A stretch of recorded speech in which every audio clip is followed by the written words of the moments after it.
ఓం శ్రీ ఆంజనేయాయ నమః. ఓం గం గణపతయే నమః. అందరికీ నమస్కారం. నేను నా ముందు వీడియోలో సంపూర్ణ వినాయక చవితి పూజను పూర్తి మంత్రాలతో ఏ విధంగా చేసుకోవాలో చెప్పాను. ఇప్పుడు అతి సులభముగా వినాయక చవితి పూజా విధానాన్ని ఏ విధంగా చేసుకోవాలో చెప్తున్నాను. నా ఉద్దేశ్యం ఏమిటంటే, వినాయక చవితి రోజున ప్రతి ఒక్కరూ వినాయక చవితి పూజను చేసుకోవాలి. ఇలా గనక చేసుకుంటే ఆ సంవత్సర పర్యంతమంతా శుభం జరుగుతుంది అన్న కారణము చేత మంత్రాలతో చదువుకుని పూజ చేసుకోలేని వారి కోసం అతి సులభముగా, పూర్తి వివరముగా, త్వరగా పూజ చేసుకునేటట్లుగా వినాయక చవితి పూజా విధానాన్ని నేను మీకు అందిస్తున్నాను. పూర్తి మంత్రాలతో సంపూర్ణంగా చేసుకోవాలనుకున్నవారు ముందు పెట్టిన వీడియోను చూసి చేసుకోవచ్చును. అతి సులభముగా చేసుకోవాలనుకున్నవారు ఈ వీడియోను కూడా పెట్టుకుని సంపూర్ణంగా పూజను చేసుకోవాలి. వినాయక చవితి పూజా విధానం. ధ్యానం. వక్రతుండ మహాకాయ కోటి సూర్య సమప్రభ నిర్విఘ్నం కురు మే దేవ సర్వకార్యేషు సర్వదా. ఆచమనం. ఉద్ధరణితో నీటిని తీసుకొని 3 సార్లు తాగాలి. ఓం కేశవాయ స్వాహ, ఓం నారాయణాయ స్వాహ, ఓం మాధవాయ స్వాహ, ఓం గోవిందాయ నమః, ఓం విష్ణవే నమః, ఓం మధుసూదనాయ నమః, ఓం వామనాయ నమః, ఓం శ్రీధరాయ నమః, ఓం ఋషికేశాయ నమః, ఓం పద్మనాభాయ నమః, ఓం దామోదరాయ నమః, ఓం వాసుదేవాయ నమః, ఓం ప్రద్యుమ్నాయ నమః, ఓం అనిరుద్ధాయ నమః, ఓం పురుషోత్తమాయ నమః, ఓం నారసింహాయ నమః, ఓం అచ్యుతాయ నమః, ఓం జనార్దనాయ నమః, ఓం ఉపేంద్రాయ నమః, హరయే నమః, శ్రీకృష్ణాయ నమః, శ్రీకృష్ణ పరబ్రహ్మణే నమో నమః. తరువాత ఈ మంత్రాన్ని చదువుతూ అక్షింతలని మీ పక్కన వేసుకోవాలి. ఉత్తిష్టంతు భూతపిశాచాః ఏతే భూమిభారకాః ఏతేషామవిరోధేన బ్రహ్మకర్మ సమారభే. తరువాత ఓం భూః, ఓం భువః, ఓం సువః, ఓం మహః, ఓం జనః, ఓం తపః, ఓం సత్యం, ఓం దత్సవితుర్వరేణ్యం భర్గో దేవస్య ధీమహి ధియో యో నః ప్రచోదయాద్. ఇప్పుడు సంకల్పం చెప్పుకోవాలి. ఏ పూజ చేయాలన్నా సరే సంకల్పము తప్పకుండా చెప్పాలి. కాబట్టి సంకల్పాన్ని చెప్పుకోవాలి. మమ ఉపాత్తా దురితక్షై ద్వారా శ్రీ పరమేశ్వరముద్దిశ్య శ్రీ పరమేశ్వర ప్రీత్యర్థం శుభే శోభన ముహూర్తే శ్రీ మహావిష్ణువరాజ్ఞయ ప్రవర్తమానస్య అద్య బ్రహ్మణ ద్వితీయపరార్ధే శ్వేతవరాహకల్పే వైవస్వతమన్వంతరే కలియుగే ప్రథమపాదే జంబూద్వీపే భరతవర్షే భరతఖండే మేరోః దక్షిణదిగ్భాగే శ్రీశైలస్య ఈశాన్యప్రదేశే కృష్ణా కావేర్యోర్మధ్యప్రదేశే. ఇక్కడ ఏ నది అయితే ఉంటుందో మీ ఊరి దగ్గర ఆ నది పేరును చెప్పుకోండి.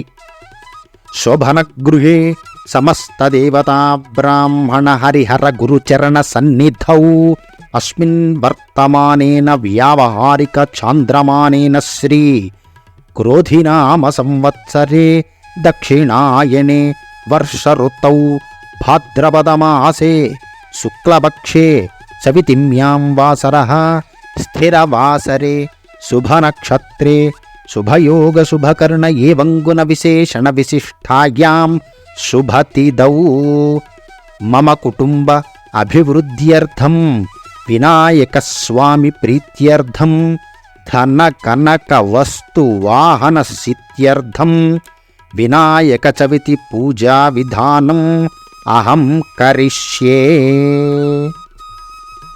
ఈ విధంగా చెప్పుకుని సంకల్పము ఉంగరం వేలుతో నీటిని తాకండి. ఇక్కడ వినాయకుడికి పూజ చేస్తున్నా సరే ముందుగా మనము వినాయకుడికే పూజ చేయాలి. కాబట్టి పసుపుతో కానీ మట్టితో కానీ వినాయకుడిని తయారు చేసుకుని తమలపాకులో ఉంచుకొని ముందుగా ఆ వినాయకుడికి పూజ చేసిన తరువాతే మనం తెచ్చుకున్న వినాయకుడికి పూజ చేయాలి. వినాయక చవితి షోడశోపచార పూజాం ధ్యానం. ఓం గణాధిపతయే నమః. ధ్యానం సమర్పయామి. స్వామివారికి నమస్కారం చేసుకోవాలి. ఆవాహనం. ఓం గణాధిపతయే నమః. ఆవాహనం సమర్పయామి. వినాయక స్వామివారు అక్కడికొచ్చి ఉన్నట్లుగా భావించి స్వామివారికి పూలు వేయాలి. ఆసనం. ఓం గణాధిపతయే నమః. ఆసనం సమర్పయామి. వినాయక స్వామివారు కూర్చోటానికి పీట వేశామని అనుకుని భావిస్తూ స్వామివారికి పూలు వేయాలి. అర్ఘ్యం. ఓం గణాధిపతయే నమః. అర్ఘ్యం సమర్పయామి. నీటిని పళ్ళెంలో వదలాలి. అంటే వినాయక స్వామివారు చెయ్యి కడుక్కున్నట్లుగా భావించి స్వామివారికి పూలు వేయాలి. పాద్యం. ఓం గణాధిపతయే నమః. పాద్యం సమర్పయామి. నీటిని పళ్ళెంలో వదలాలి. వినాయక స్వామివారికి కాళ్ళు కడుక్కోవటానికి నీళ్లు ఇచ్చాము అని భావిస్తూ స్వామివారికి నీటిని వదలాలి. మధుపర్కం. ఓం గణాధిపతయే నమః. మధుపర్కం సమర్పయామి. స్వామివారికి అక్షతలు పూలుని వేయాలి. పంచామృత స్నానం. ఓం గణాధిపతయే నమః. పంచామృత స్నానం సమర్పయామి. స్వామివారికి పంచామృతాలతో స్నానం చేస్తున్నట్లుగా భావించి స్వామివారికి నీటిని వదలాలి. వస్త్రయుగ్మం. ఓం గణాధిపతయే నమః. వస్త్రం సమర్పయామి. ఇంట్లో ఎవరు వాడని కొత్త పంచెలు గాని బట్టలు గాని ఈ విధంగా ఉన్నట్లయితే స్వామివారి ఎదుట ఉంచాలి. ఈ విధంగా లేనివారు పుష్పాలను వేసి నమస్కారం చేసుకోవచ్చును. యజ్ఞోపవీతం. ఓం గణాధిపతయే నమః. యజ్ఞోపవీతం సమర్పయామి.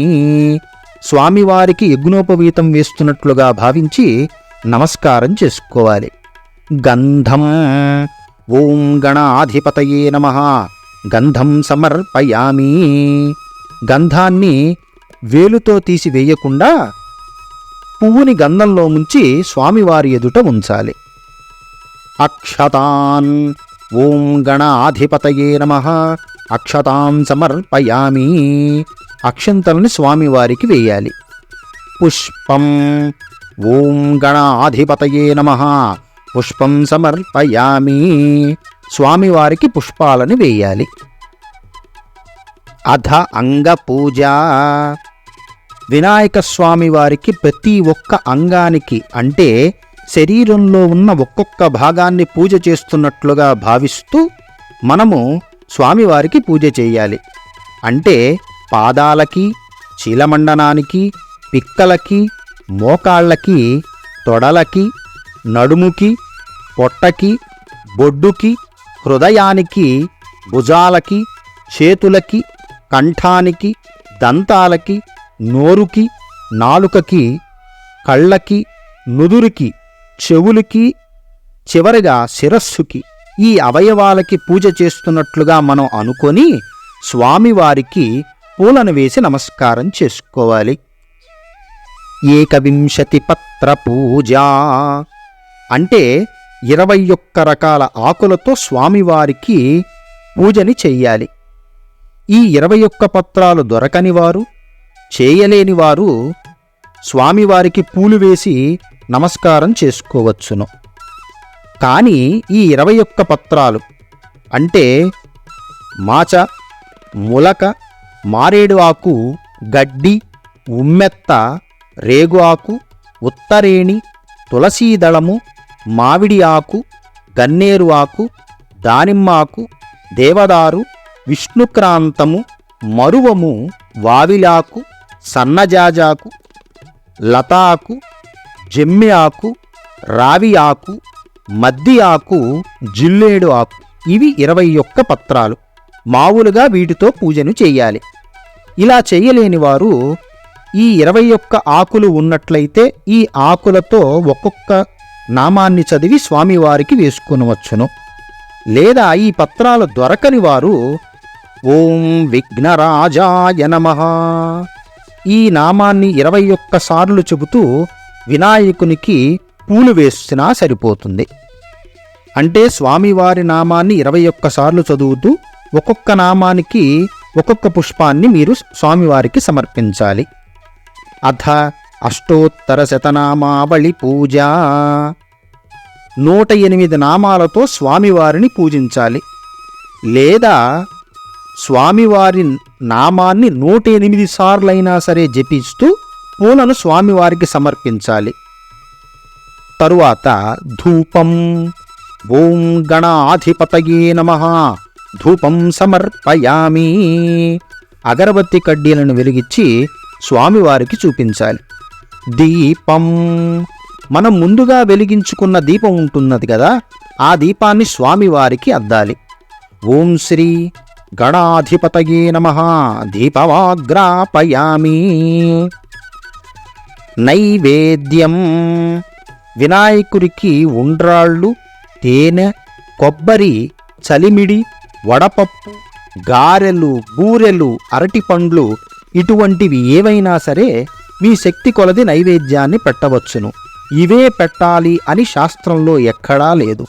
ఎవరికి తోచినవి ఎవరి శక్తి సామర్థ్యాలను బట్టి వారు తయారు చేసుకున్న ఆహార పదార్థాలని స్వామివారికి నివేదన చేయవచ్చును. ఇలా నైవేద్యాన్ని పెట్టేటప్పుడు ఆహార పదార్థాల మీద నీటిని చల్లి ఓం ప్రాణాయ స్వాహ, ఓం అపానాయ స్వాహ, ఓం వ్యానాయ స్వాహ, ఓం ఉదానాయ స్వాహ, ఓం సమానాయ స్వాహ అని స్వామివారికి ఆ ఆహార పదార్థాలను చూపించి నైవేద్యాన్ని పెట్టాలి. తాంబూలం తమలపాకులో ఒక్కల్ని ఉంచి స్వామివారి ఎదుట ఉంచి నమస్కారం చేసుకోవాలి.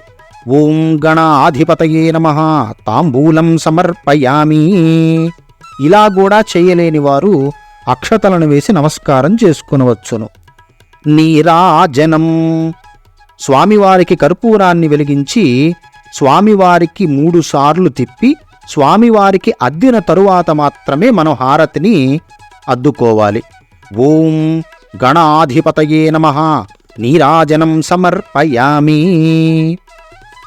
క్షమాపణ వినాయక స్వామి వారికి పూజ చేసినటువంటి మన పద్ధతిలో ఏదైనా తప్పులు ఉన్నా, నా భక్తిలో ఏదైనా దోషమున్నా నన్ను క్షమించు నాయనా అని స్వామివారికి మనసులో అనుకుని నమస్కారం చేసుకోవాలి. ఓం గణాధిపతయే నమః క్షమాపణ నమస్కారాన్ సమర్పయామి. ఇక్కడతో పూజా విధానం సంపూర్ణమవుతుంది. ఇప్పుడు వ్రత కథ.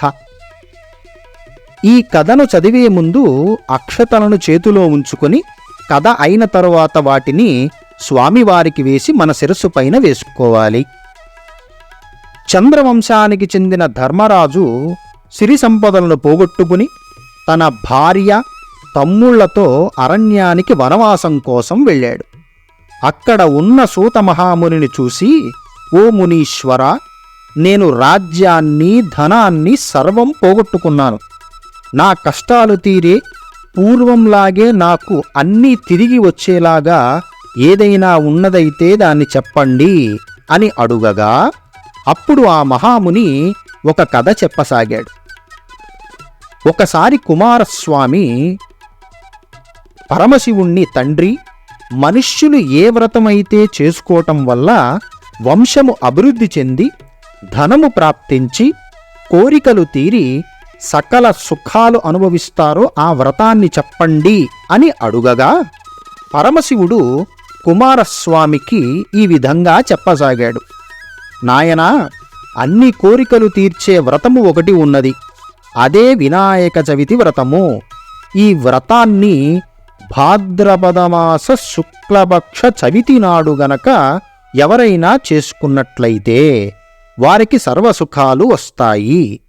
ఆ రోజు ఉదయాన్నే తలస్నానము చేసి ఎవరి శక్తి మేరకు వాళ్ళు బంగారముతో కాని వెండితో గాని లేదా మట్టితో గాని వినాయకుణ్ణి తయారు చేసుకుని తూర్పు వైపు ఒక పీఠాన్ని పెట్టుకుని దానిమీద బియ్యాన్ని పోసి పద్మాన్ని దానిమీద ఉంచి ఆ పద్మంలో వినాయకుణ్ణి ఉంచాలి. అలా ఉంచి అక్షతలతో పూలతో 21 రకాల ఆకులతో వినాయకుణ్ణి పూజించి ధూపము దీపాన్ని వేసి వారికి తోచిన ప్రసాదాన్ని స్వామివారికి నైవేద్యంగా పెట్టి పూజ అయిన తరువాత బ్రాహ్మణులకు దక్షిణా తాంబూలాన్ని ఇవ్వాలి. ఇలా ఇచ్చిన తరువాత స్వామికి పెట్టిన ప్రసాదాన్ని 10 మందికి పెట్టి తరువాత మనము స్వీకరించాలి. సాయంత్రం పూట కూడా పూజ చేసి స్వామివారికి ఉద్వాసనని పలకాలి. ఈ విధంగా ఎవరైతే పూజ చేస్తారో అన్ని కార్యాలు సిద్ధించి సకల సుఖాలు పొంది ఆయురారోగ్య ఐశ్వర్యాభివృద్ధులతో వెలుగొందుతారు అని పరమశివుడు కుమారస్వామికి చెప్పాడు.